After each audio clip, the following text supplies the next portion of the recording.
Hello friends, ഞാൻ മനു മന്ദഹാസ്. ഇതെൻ്റെ വർക്കൗട്ടിൻ്റെ second day ആണ്. ഞാൻ പതുക്കെ സൈക്ലിങ് ചെയ്തു. ഇന്നെന്തായാലും എനിക്കൊരു 5 മിനിറ്റിന് മുകളിൽ സൈക്ലിങ് ചെയ്യാൻ കഴിഞ്ഞു. അത് കഴിഞ്ഞ് പതുക്കെ ഞാൻ ട്രെഡ്മില്ലിൽ കയറി. കഴിഞ്ഞ ദിവസത്തെ പോലല്ല, ഇന്ന് എനിക്ക് കുറച്ചുകൂടെ ചെയ്യാൻ പറ്റുന്നുണ്ട്. ഞാൻ ടാർഗറ്റ് എന്തായാലും ഒരു മിനിമം 5 മിനിറ്റ് ആയിരുന്നു പ്ലാൻ ചെയ്തത്. ഒരു 5 മിനിറ്റ് എന്തായാലും ചെയ്യാൻ പറ്റി. ഒരു 5.5 മിനിറ്റോളം എനിക്ക് ചെയ്യാൻ പറ്റിയിട്ടുണ്ട് ട്രെഡ്മില്ലിൽ. അത് കഴിഞ്ഞ് പതുക്കെ ഞാനൊന്ന് സ്ട്രെച്ചിങ് വാംപ്പുകളിലേക്കൊന്ന് കയറി. കഴിഞ്ഞ ദിവസം ചെയ്ത പോലല്ല, ഇന്ന് കുറച്ചുകൂടെ എനിക്ക് എന്തൊക്കെയോ ബെറ്ററായിട്ട് തോന്നുന്നുണ്ട്. ചെറുതായിട്ടൊന്ന് വാമപ്പ് എല്ലാം ഒന്ന് ചെയ്യാൻ പറ്റുന്നുണ്ട്. അത് കഴിഞ്ഞ് അതിൻ്റെ ഒപ്പം തന്നെ നമ്മുടെ ജിമ്മിൽ വർക്കൗട്ട് ചെയ്യുന്ന കുട്ടികളെ കൂടെ ശ്രദ്ധിക്കണം. അപ്പോൾ അവർക്ക് അവരുടെ ഫോമും കാര്യങ്ങളൊക്കെ എന്തെങ്കിലും റോങ് ഉണ്ടായെന്ന് നോക്കി ഞാനൊന്ന് കറക്റ്റ് ചെയ്ത് കൊടുക്കുന്നുണ്ട്. ഇതിൻ്റെ ഇടയ്ക്ക് തന്നെ ഇതെല്ലാം ഒരേ ടൈമിൽ തന്നെ വേണം ഞാൻ ചെയ്തു പോകാൻ. എൻ്റെ ട്രാൻസ്ഫോർമേഷനും നോക്കണം, നമ്മുടെ ജിമ്മും നോക്കണമല്ലോ. അതിൽ ചിലവർ ബിഗിനേഴ്സാണ്, അപ്പോൾ അവർക്ക് അതിൻ്റെ ഒരു ഫോമും കാര്യങ്ങളൊക്കെ ഒന്ന് കറക്റ്റ് ചെയ്ത് കൊടുക്കുവാണ്. അത് കഴിഞ്ഞ് വീണ്ടും ഞാൻ എൻ്റെ ബാക്കി വാമപ്പിൻ്റെ ഒരു സൈഡിലേക്ക് വന്നിട്ടുണ്ട്. ഞാൻ അപ്പോൾ ഒരു സിറ്റപ്പൊക്കെ ഒന്ന് ചെറുതായിട്ട് ചെയ്യുകയാണ്. എല്ലാം ഞാൻ വളരെ സ്ലോയിലാണ് ചെയ്തുകൊണ്ടിരിക്കുന്നത്. സ്പീഡിൽ വേണ്ട, വളരെ പതുക്കെ മതി എന്നുള്ള പ്ലാനിലാണ്. കാരണം കുറേ ഗ്യാപ്പ് ഇട്ടുകൊണ്ട് അത് ഇന്ന് എനിക്കൊന്ന് സിറ്റപ്പ് ജമ്പ് അത്യാവശ്യം കുറച്ച് നന്നായിട്ട് ചെയ്യാൻ പറ്റുന്നുണ്ട്. ഏകദേശം ഒരു 15 കൗണ്ടിനടുത്ത് എനിക്ക് ചെയ്യാൻ കഴിഞ്ഞിട്ടുണ്ട്. വലിയ ടയേർഡില്ലാതെ എനിക്ക് ചെയ്യാൻ പറ്റുന്നത്. അതിനൊപ്പം തന്നെ വീണ്ടും ട്രെയിനിങ് കൂടെ നോക്കണം. അവരുടെ ഫോമും കാര്യങ്ങളൊക്കെ ഒന്ന് കറക്റ്റ് ചെയ്ത് കൊടുക്കണം. അല്ലെങ്കിൽ വരുന്നവർ സ്പീഡിലൊക്കെ അടിച്ചവർക്ക് എന്തെങ്കിലും ഇഞ്ചുറീസൊക്കെ ഉണ്ടാകാൻ ചാൻസ് കൂടുതലാണ്. അത് നോക്കണം. അതിൻ്റെ കൂടെ തന്നെ നമ്മൾ വീണ്ടും ബാക്ക് ടു സ്ട്രെച്ചിങ്ങിലേക്ക് എത്തി. ഇനി എൽബോഡൊക്കെ ഒന്ന് സ്ട്രെച്ച് ചെയ്യുകയാണ്. ട്രൈസെപ്സിൻ്റെ ഏരിയയൊക്കെ ഒന്ന് സ്ട്രെച്ച് ആവാൻ വേണ്ടിയിട്ട്. അങ്ങനെ അത് കഴിഞ്ഞു.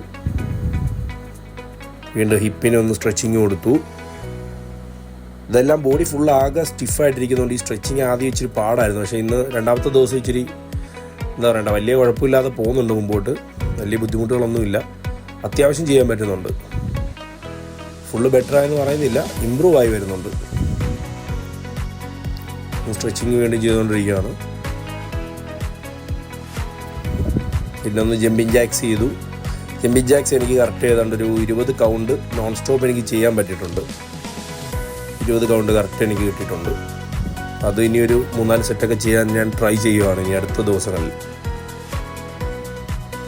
പിന്നെ വീണ്ടും ഞാനൊന്ന് ട്വിസ്റ്റർ ചെയ്തു. ആദ്യമൊന്ന് നിന്നുകൊണ്ടാണ് ട്വിസ്റ്റർ ചെയ്യുന്നത്. വയറിൻ്റെ ആ ഒരു സ്റ്റിഫ്നെസ്സൊക്കെ ഒന്ന് കുറയാൻ വേണ്ടി, മുറുകിയിരിക്കുന്നൊരു കണ്ടീഷൻ ഒന്ന് ഫ്രീ ആവാൻ വേണ്ടിയിട്ട് ട്വിസ്റ്ററൊക്കെ ചെയ്തുകൊണ്ടിരിക്കുന്നു.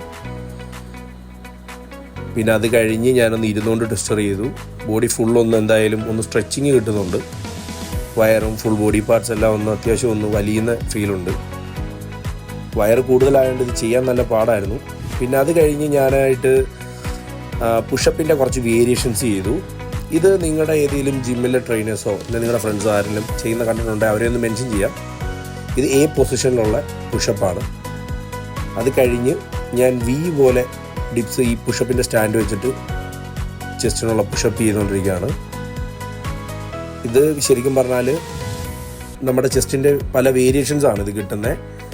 അത് കഴിഞ്ഞ് എച്ച് പൊസിഷനിലേക്കുള്ള രീതിയിലും സ്റ്റാൻഡ് വെച്ചിട്ടുണ്ട്. ഇതിൻ്റെ ഒരു ഏറ്റവും എഫക്റ്റീവ് എന്ന് പറഞ്ഞാൽ നിങ്ങൾക്ക് ട്രൈ ചെയ്യാൻ വേണം. ചെസ്റ്റൊക്കെ വർക്കൗട്ട് ചെയ്യുന്ന ദിവസം വേണമെങ്കിൽ ഒന്ന് ട്രൈ ചെയ്ത് നോക്കാം. നല്ല പമ്പിങ് ആയിരിക്കും. ഫുള്ള് നല്ല ചെസ്റ്റിനൊക്കെ നല്ലൊരു വാമിങ്ങും നല്ലൊരു പമ്പിങ്ങും കിട്ടും. ഞാൻ പണ്ട് ചെയ്തുകൊണ്ടിരിക്കുന്നതായിരുന്നു. ഇപ്പോൾ റെഗുലറായിട്ട് ചെയ്യുന്നില്ല, എന്നാൽ പോലും ഇടയ്ക്കിടയ്ക്ക് ചെയ്യുമ്പോൾ നല്ല റിസൾട്ട് കിട്ടുന്നുണ്ട്. AVH എന്ന് പറയും ഈ പുഷപ്പിന്. അത് കഴിഞ്ഞ് ഞാൻ നേരെ ബാറ്റിൽ റോപ്പിലേക്ക് കയറി. ഇന്ന് കുറച്ചുകൂടെ എനിക്ക് നല്ല ഇൻറ്റൻസിറ്റി ചെയ്യാൻ പറ്റുന്നുണ്ട്. വലിയ ബുദ്ധിമുട്ടുകളില്ല. അത്യാവശ്യം നല്ല ഫാസ്റ്റായിട്ട് എനിക്ക് ചെയ്യാൻ പറ്റുന്നുണ്ട്.